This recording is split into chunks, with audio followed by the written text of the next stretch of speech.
Well, Anheuser-Busch recently announced that they are distancing themselves from Dylan Mulvaney and their Dylan Mulvaney campaign. A story here for the Daily Mail says that Anheuser-Busch claims the campaign, and which featured Dylan Mulvaney on a particular can of Bud Light, which is one of their premier brands, was made without management awareness as their sales crashed 26%. And so many folks are saying this is simply damage control. Other folks are saying that this is evidence that if you go woke, you go broke. That's the old tired adage that so many people use. Actually, it's kind of annoying. Ask me why it's annoying in a second. There's a lot of speculation around this.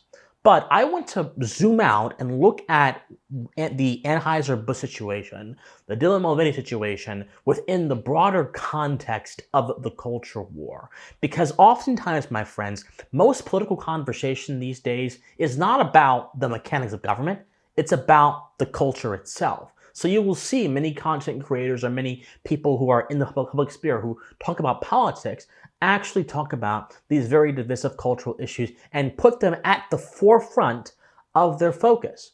We should understand why this controversy started in the first place. It started because Dylan Mulvaney is someone who attracts the ire of many good-natured people because Dylan Mulvaney, in so many ways, portrays a stereotype, a caricature of women on the grounds of benevolence. He basically is an example of mockery presented as benevolence, and when you shock the sensibilities of people like that, even if they don't explain it in that way, they tend to get upset. And so Budweiser or Anheuser-Busch, the company that pushed him out there and who are now not taking responsibility for what they did, they misread the room. They misread the room in the sense that they focused entirely on their little epistemic bubble of news and content, which is most likely for most of these corporate executives and corporate CEOs, leftist stuff, and they assumed that was the dominant sense of the country. But of course, when you sell a product, especially on the level of a multinational corporation, you're not merely selling products to the coast. You're not merely selling products to people in cities. You're selling products to people of a variety of different political opinions, which is why the death of fiduciary responsibility, which is occurring in so many different corporations at the altar of political righteousness and so-called benevolence that masquerades as wokeness, that's concerning, and we should all be concerned. And here's the deeper thing, my friend. If corporations recognize that they don't actually have a duty to engage in political works, but in fact they have an obligation to make sure what they claim they are selling is sold and sold correctly, if they forget their fundamental obligation, they can no longer operate according to righteous principles. You know, every action we do, and this is the philosophical part of this, every action we do, or every single thing in this world is invented for some kind of purpose. But if that purpose goes unfulfilled, that thing becomes inferior, and it is not properly working according to its functions. This is why it's very important to understand that man does not flourish in tyranny, whether that be intellectual tyranny, whether that be political tyranny, because a man, by virtue of being human, can only properly function when he is left uninhibited in his actions, as his actions are passive and not encroaching upon anyone else. But if he is not left uninhibited in his actions, he becomes something less than a man. But the deeper, even deeper conversation beyond this representing the sort of death of fiduciary responsibility is one about how we perceive the culture war. And this is one that I want all of you to think very deeply about. Dylan Mulvaney, yes, is an annoying person. Dylan Mulvaney, yes, has gotten eminence, which in an age in which intellectualism has died a death of 1,000 cuts at the hands of many people, including many people on the right and the left, who don't want to engage in longer form ideation and thinking and intellection. Dylan Mulvaney is a representative of so many things that have gone wrong in our culture. But the fact that Dylan Mulvaney is being focused on right now, as opposed to the variety of important things that characterize our current political era, that are far more consequential to the preservation of Western society and American civilization, the fact that he is the focus reveals something deeper about how so many people view the culture war. Many people view the culture war, my friends, merely as a collage of different battles that happen primarily on the grounds against wokeness. A lot of folks may view the culture war through a series of battles against drag queens trying to parade in front of children. Folks may view the culture war as a series of battles against degeneracy and other forms of sexual expression that have wormed their way into the public. Other folks may view the culture war as battles against vice in all forms, whether that be pornography, whether that be alcohol, which is less and less these days. In fact, many of the folks who are anti-pornography actually have no problem drinking alcohol, which I find very interesting. A lot of people view the culture war in ways that, in my opinion, are only half the picture and are oftentimes representative of our base primal taste and instincts as opposed to the proper function of culture. Remember, I just mentioned a few moments ago that if something does not function properly, it is going to be an inferior thing. So we have to ask ourselves, what is the function of culture? And you can go back to the etymology of culture to find this. And culture, when you break it down to its core root simply means a set of activities undertaken by a specific group of people at a specific time. That's all culture is. Which is why when you say something like Asian culture or Japanese culture or African American culture or whatever, you're going to get a variety, almost an endless, boundless variety of different ideas because culture reflects those who partake in it. Culture is merely the transmission of values into a variety of subject areas at the behest of those partaking in the activity. So right now, my friends, we're sharing culture. You talking and commenting on my videos, that's a form of culture. Building a community around being pensive and thoughtful, that's a form of culture. And so through our culture, through our shared activities, we can build something that's bigger, that enhances the human experience. But the modern day culture wars are undertaken in such a way that it presumes that culture is primarily one thing, and that one thing is pitted against something else. It's viewed in a sort of dichotomous fashion. And so we have to restore the culture, so to speak, on a grand scale, as opposed to appreciating the uniqueness and niceties of culture as a philosophical concept.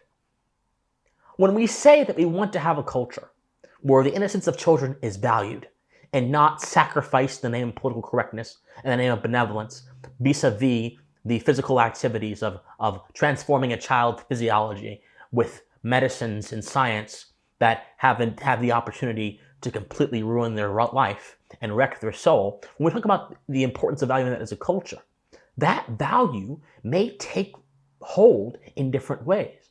That value may reach the same conclusion from so many different points, but so many folks in our culture are so quick to say that my way of valuing that principle is the only way.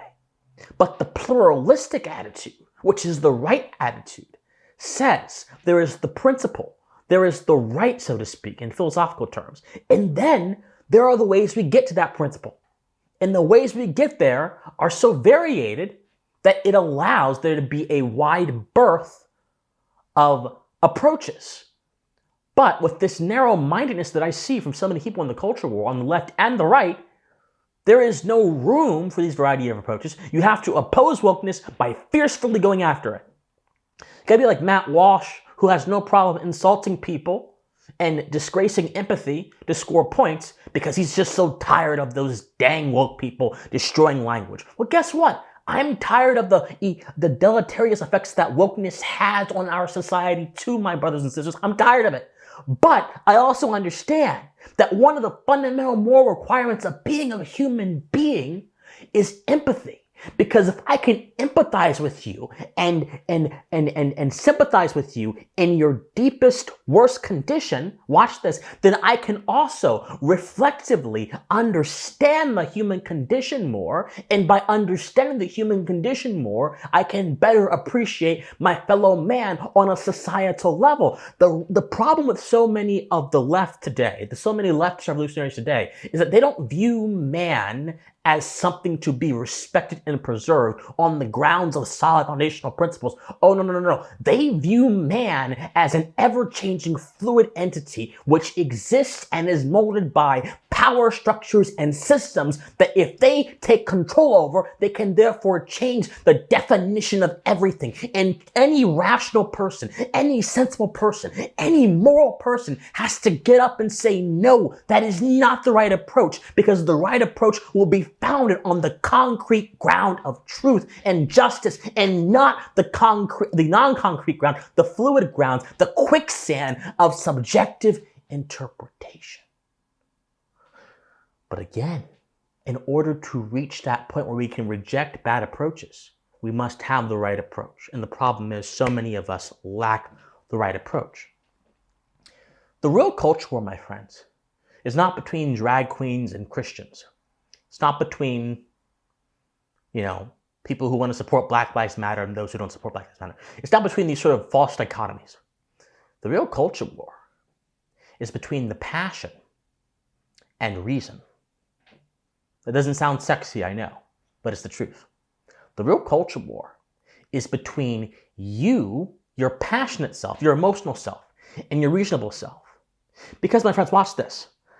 A group of people, a culture possessed by reason, is going to look very different than a culture led by our base primal instincts. And so many of these commentators online, I won't call anyone out, but so many of these commentators online, even those who consider themselves to be reasonable, get so riled up and angry that their passion carries them away in a blind fit of rage as they talk about these very consequential issues, which leads them to have superficial analyses that don't actually penetrate the surface of many of these issues, and instead stay on the surface and also evoke a sense of tribalism, which does not help advance the culture, does not help enhance the culture. It merely makes us all worse off by giving us inferior concepts to work with. Man can only work with a concept that he understands and appreciates. If we don't have possession of a concept, how do you expect me to be able to use that in my everyday life? I cannot.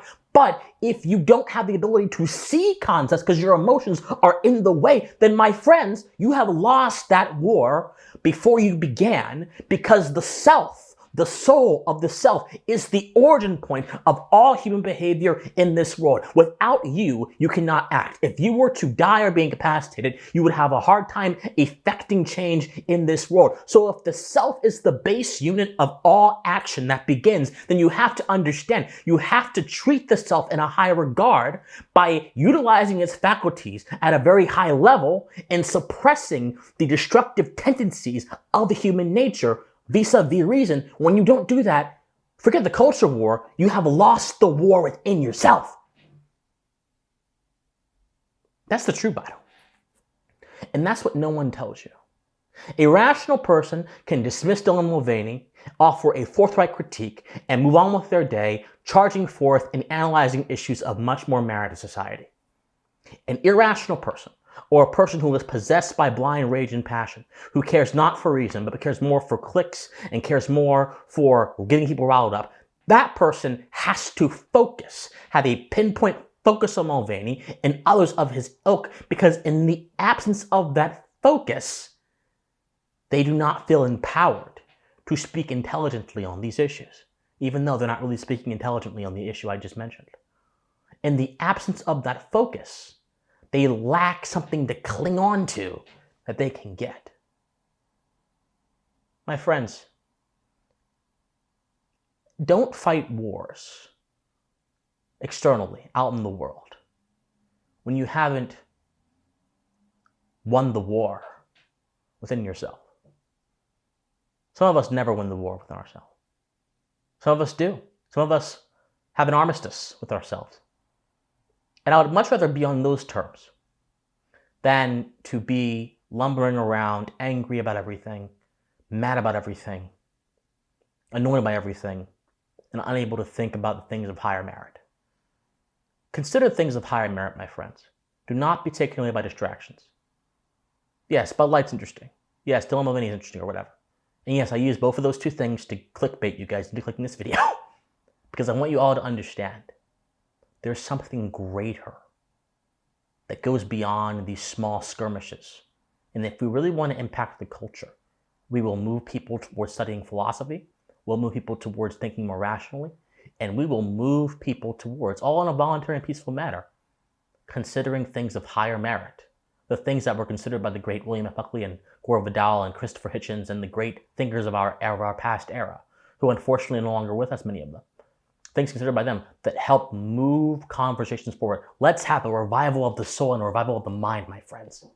For that revival that sparks this brilliant fire within all of us, that'll be what saves the culture. And that'll be what answers the true culture war, the war between reason and passion that stirs within the souls of all of us. My friends, love you guys so much. If you want to support me financially, go to christianwatson.locals.com. Please comment on this video, like this video, share this video, subscribe to this channel. Do whatever you can, my friends. I love you guys so much. Keep my message coming. Please stay pensive. Bye, guys.